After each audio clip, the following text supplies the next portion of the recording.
Well, thank you very much, Liviu. I think at this late hour, I will try to be as brief as possible. I mean, and from the outset, I would simply like to thank the International Association for the Defense of Religious Liberty and all the co-sponsors, the EU, the government of Spain, and others for putting together this timely conference.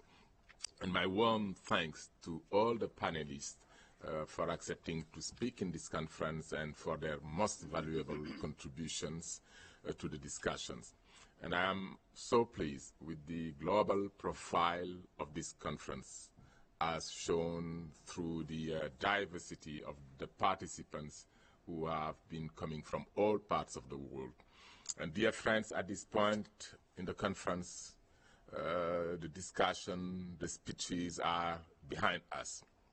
I should say that you all have grappled with the many issues energetically, forcefully, and with a high sense of responsibility.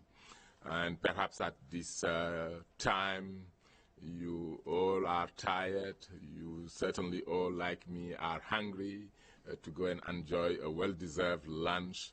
And perhaps the declaration we just heard now from Liviu is all that stands between us and the few days of a well-deserved rest and relaxation, if at all possible.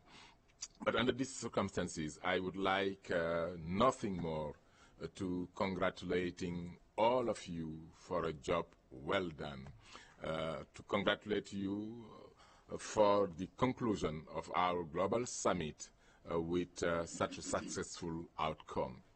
And a special word of thanks and gratitude to Dr. Liviu Olteanu, who has invested so much time, energy, and efforts in bringing to fruition in such a short period an idea which he shared with me only last May while we were in Madrid. Dr. Liviu, once again, thank you very much. And thanks also to Simona, who accompanied you in this journey from that time. And as we have noticed a couple of minutes ago, the various conclusions presented by our rapporteurs, there is a lot that has been achieved, but also a lot ahead of us to do. The Global Summit has revealed how much unite us and how vital is to learn from each other, and how different actors, including diplomats, politicians, international organization leaders, religious leaders, and the wider civil society can work together concretely in common cause to build and develop national, regional, international architectures aimed to address successfully the challenges to peace, security, and human rights, and in particular to freedom of religion or belief.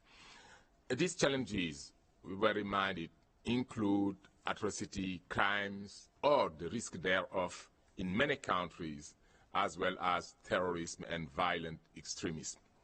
And in this regard, Sheikh Al-Yaqoubi made an urgent call to solve the Syrian conflict. And I was pleased that many of you share good practices and lessons learned to address these challenges. And in this context, for instance, Rabbi Melchior briefed us about the progresses made in recent years in interfaith dialogue among radical Jewish and Muslim religious leaders as a tool to contribute to peace and security in Israel and Palestine. We were moved by the conditions of the Sikh community in India and the need to prevent further violence against them. I also cannot but join Asa Karam in paying tribute to Aziza Baroud, Amsatou Sow Sidibé, Riema Kassoule, for the great work they are accomplishing in our mother, Africa, the cradle of humanity. The word of Aziza Baroud still resonates in relation to the place and the role of the youth as a key actor for any success to be achieved in the Dialogue 5 platform. Dear friends, I challenge you, and I challenge myself, to have the courage to take the extra step and take back home with us for further discussion and implementation not only the ideas, messages, and etc. That are easy to accept, but also the novel ideas, messages, and projects that on first glance may raise eyebrows or be criticized, but that you feel may mark yet another advancement in the path towards sustained economic growth, respect for human rights, upholding the principles of the rule of law, good governance, and the strengthening of justice.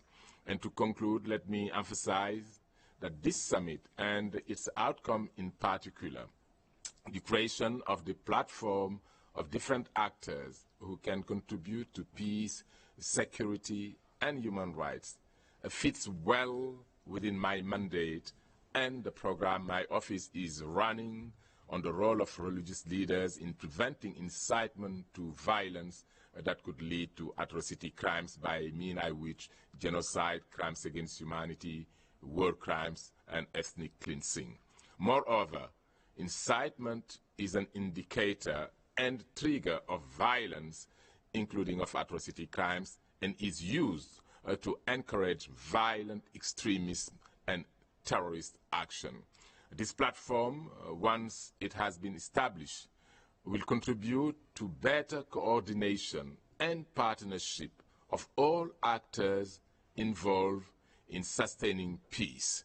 And putting together this platform is not an easy task. In this regard, the organizers of our conference will spare no efforts to conceptualize it in detail. It is a huge endeavor and one that will need time as well as human and financial resources. And I personally will offer my strong support to this platform once it is clear how it will be shaped. And I do believe that you will certainly, through the electronic means, share with us any further suggestion you have in our process of shaping the platform. Finally, brothers and sisters, I have no doubt that you will agree with me that this conference represents the beginning of a powerful and much needed cooperation among different actors active in enhancing human rights, peace, and security worldwide. Preventing atrocity crimes and their incitement, addressing violent extremism, and building sustaining peace is a shared responsibility, and that I hope, after having discussed and debated these issues in this conference room the last 3 days, we can all commit on working together and concretize our promise. I wish you a safe journey back home, and may the Almighty God bless all of us much abundantly. May He really shape light in our minds so that this platform become a key tool in our journey for peace and security. I thank you.